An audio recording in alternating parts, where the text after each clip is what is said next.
ጅብ ጋላቢን ለመጀመሪያ ጊዜ በአይኔ በብረቱ አየሁት። ይህ ልብ ወለድ አይደለም፣ ትናንት ሌሊት የገጠመኝ እውነተኛ ታሪክ እንጂ።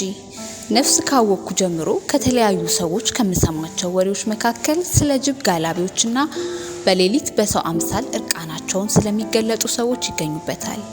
እኔ ግን በልጅነታችን ሲነገሩ እንዳደግንባቸው የማስፈራሪያ ተረቶች እንጂ አንድም ቀን እንደ ቁም ነገር አይቼው አላውቅም ነበር። ትናንት ሌሊት የገጠመኝ ነገር ግን የቀደመ እውነቴን እንድሽር ያስገደደኝ ሆኗል። ተከራይቼ ያለሁበት ቤት እንዳጋጣሚ ሆኖ የመኪናና የሰው ኮቶ የሚበዛበት መንገድ ዳር ነው።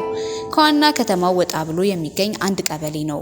አዳማ ከተማን የሚያውቅ መቼም ገንዳ ኦዳ ቀበሌን በተለምዶ ዳምጣው ብሎኬት ወይም ድልድይ ተብሎ የሚጠራውን አካባቢ ማወቅ የሚሳናቸው አይመስለኝም። እንግዲህ እኔም እዚሁ አካባቢ ከሚገኝ ታዋቂ መስጂድ ተጎራብቼ ነው የተከራየሁት። እንደነገርኳችሁ የተከራየሁት ቤት መስኮቱ ወደ ውጭ የሆነ መንገድ ዳር የሚገኝ ነው። ሰፈሩ የቀን ሰራዊትም የሌሊት አራዊትም ኮቴ በእኩል የሚያስተናግድ ነው። ብዙ ጊዜ እስከ ምሽቱ 5 ሰዓት የሰዎች ድምፅና ጫጫታ፣ ከሌሊቱ 8 ሰዓት በኋላ ደግሞ የጅቦችን ኡታና የወዳጆቻቸው ጩኸት እየጎበኘን ከ1 ዓመት በላይ እዚህ ሰፈር ኖሬያለሁ። አሁንም እዚያው ነኝ። ትናንት ሌሊት የገጠመኝ ግን ከወትሮ የተለየ ወይም ከዚህ ቀደም ኖሮም ቢሆን ልብ ያላልኩት አስገራሚ ነገር ነው።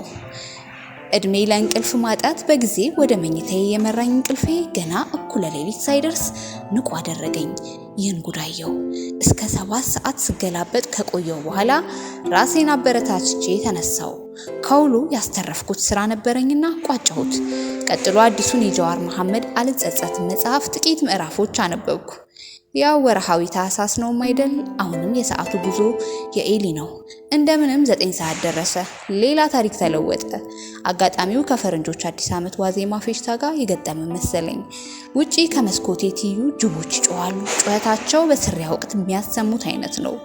ሁኔታው ከወትሮ በተለየ ዘለግ ያለ ጊዜ መውሰዱን ሳስተውል የመስኮቱን መጋረጃ በትንሹ ከፍቼ ወደ ውጪ አጨንቁሬ ማየት ጀመርኩ። 2 ጅቦች ይታዩኛል። አልተረጋጉም። አንዴ ወደ ብርሃን አንዴ ወደ ጨለማው ስለሚሮጡ በደንብ ሁኔታቸውን ማጤን አልቻልኩም።